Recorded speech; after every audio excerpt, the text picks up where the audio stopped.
KPU Kabupaten Luwu, Sulawesi Selatan melaksanakan pencabutan nomor urut di Aula Bapeda, Kota Belopa. Ketiga pasangan calon hadir ditemani pengurus partai politik pengusung dan pendukung. Agus Salimerwin Barabba mengenakan setelah kemeja berwarna putih dengan kopiah hitam. Fatahudin Muhdevi Bijak, kompak dengan setelan kemeja dengan warna biru muda. Sementara Arham Basmin Matayang Rahmat, tampil lebih milenial dengan setelah jaket berwarna biru tua. Pencabutan nomor urut diawali dengan pencabutan angka Januari 14 yang disediakan KPU Luwu. KPU Luwu mempersilahkan paslon wakil Bupati Luwu untuk mencabut nomor. Pasangan yang mendapat nomor terkecil akan dipersilakan mengambil nomor urut. Hasilnya, Rahmat mendapat nomor 3, Erwin nomor 5 dan Hevi mendapat urut 8. Dengan begitu, Arham menjadi yang pertama, kemudian Agus Salim dan diikuti Fatahudin di urutan terakhir. Ketika mencabut nomor urut, Arham mendapat nomor urut 3, Agus Salim nomor urut 1 dan Fatahudin mendapat nomor urut 2. KPU Luwu pun menetapkan hasil tersebut sebagai nomor urut paslon di Pilkada 2024.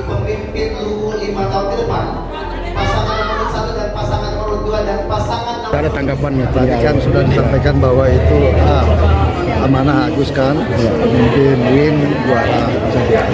Artinya memang dari kemarin saya ada firasat bahwa kemungkinan kan insya Allah akan diberikan nomor 1. Dan pada hari ini betul-betul nomor 1. Saya cuma lihat tadi setelah diangkat Arham, ya gini wah tengah ini kayak, nah itulah nomor apapun juga itu artinya kita bagaimanapun 1, 2, 3 sama. Atau orang memang bilang lebih mudah nomor 1 karena tangan 1 ini kan juara kan. Ya.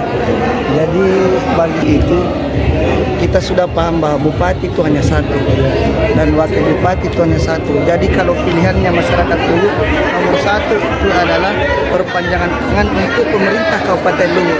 Jadi saya mau tegaskan Agus itu pemimpin dan amanah. Lalu kemudian Win itu adalah pemenang. Jadi kalau mau menang harus nomor urut 1. Dan kita paham bersama kalau mau nomor urut 1 ya suaranya harus juga banyak. Dan nomor 1 ini seperti itu. Iya. Nggak ada persiapan. Pokoknya kita cari justru lagi cari outfit yang millennials. Ya, biar Pak Wakil kelihatan lebih millennials. Kan tadi saya lihat pilih bus daripada pribadi. Kenapa lebih suka nih bus?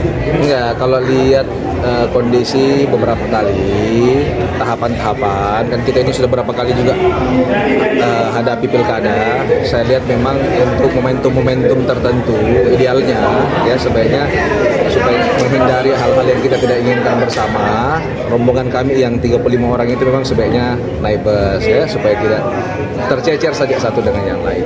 Ya lebih aman saja, lebih baik. Jadi mobilisasi itu masih tidak ada? Nggak ada sama sekali. Ya, konsisten dengan apa yang kemudian menjadi arahan kami kemarin bahwa memang kita tidak mau ada mobilisasi dan lain-lain. Terkait Nomor 3. yang ketiga. Ya kalau tadi saya lihat makna filosofisnya tentu saja angka 3 dari 1, 2, 3 ini kan 3 ini angka tertinggi ya. Kita berharap dengan angka tertinggi ini juga kita mampu meraih perolehan suara tertinggi ya, kepercayaan masyarakat tertinggi gitulah dari masyarakat pada tanggal 27 November tahun 2024. Terima kasih. Download Tribun X sekarang, menghadirkan lokal menjadi Indonesia.